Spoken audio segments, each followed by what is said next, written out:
जालिम कितना जुल्म करेगा सत्ता के गलियारों से। ग्राम सभा पूरे बिच्छूर बीरापुर की गली गली गूंज उठेगी राम सिंगारे यादव जी के नारों से। तो याद रखेगा आने वाले आगामी चुनाव में अब की बार अपना आशीर्वाद और वोट देकर अपने चहेते राम सिंगारे यादव जी को जिताना है, अपना प्रधान बनाना है, अपने ग्राम सभा में विकास की गंगा बहाना है। गायक अभिषेक सिंह। जनता सारी अब की कईन तैयारी, पूरे बिछोर की जनता सारी अब की कईन तैयारी, मिलके सोच लिहन है, मिलके सोच लिहन है, लइका बूढ़ जवाना प्रधान राम से गारे जी बने, किताबें होई सबके पूरा यार मनावा, प्रधान राम से गारे जी बने। सुना है समंदर को बड़ा गुमान आया है, उधर ही ले चलो कश्ती जिधर तूफान आया है। जिधर भी जाते हैं राम सिंगारे यादव जी सब लोग यही कहते हैं, अपने ग्राम सभा पूरे बिच्छूर बीरापुर का होने वाला प्रधान आया है। जी हाँ, नई उमंग नई सोच के साथ विकास करेंगे आपके ग्राम सभा का राम सिंगारे यादव जी। तो याद रखिए अब की राम सिंगारे यादव जी को जिताइए और प्रधान बनाइए। दुखिया गरीबावन के भैया है गरीबी, बड़ी नजदीकी से जान ले गरीबी, जान ले गरीबी। दुखिया गरीबावन के भैया है गरीबी, बड़ी नजदीकी से जान ले गरीबी।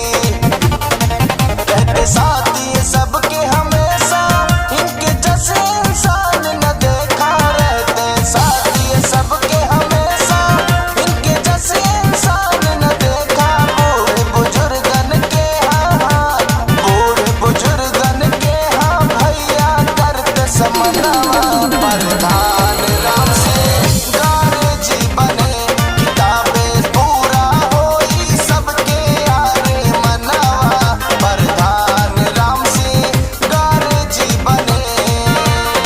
दिन हो या रात रहते हैं जनता के साथ राम सिंगारे यादव जी। जात पात में कोई भेदभाव नहीं करते, दुख सुख में सबके हमेशा खड़े रहते हैं, सबकी दिन रात मदद करते हैं। तो याद रखिए मित्रों, एक चुने नेक चुने, अपना प्रधान उसी को चुने जो आप सबकी सुने। और ऐसे एकमात्र प्रत्याशी हैं राम सिंगारे यादव जी। गेहूं पे मुसीबत पड़े भैया दौड़ावे, दिन रात साबाही के सथवा निभावे, सथवा निभावे। गेहूं पे मुसीबत पड़े भैया दौड़ावे, दिन रात साबाही के सथवा निभावे।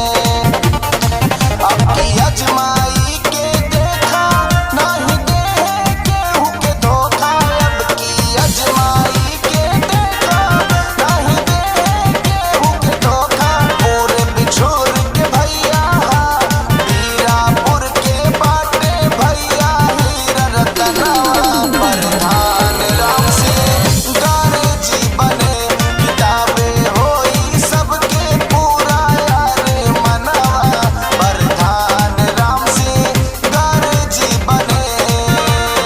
राम सिंगारे यादव जी जब प्रधान बनेंगे आपके ग्राम सभा पूरे बिच्छूर बीरापुर में सरकार द्वारा चलाई गई हर योजना का लाभ लाएंगे, सीधे गरीब तक पहुंचाएंगे। ब्लॉक स्तर से जिला स्तर तक सबकी मदद कराने का काम करेंगे, तन मन धन से सबकी सेवा करेंगे, सबके साथ खड़े रहेंगे।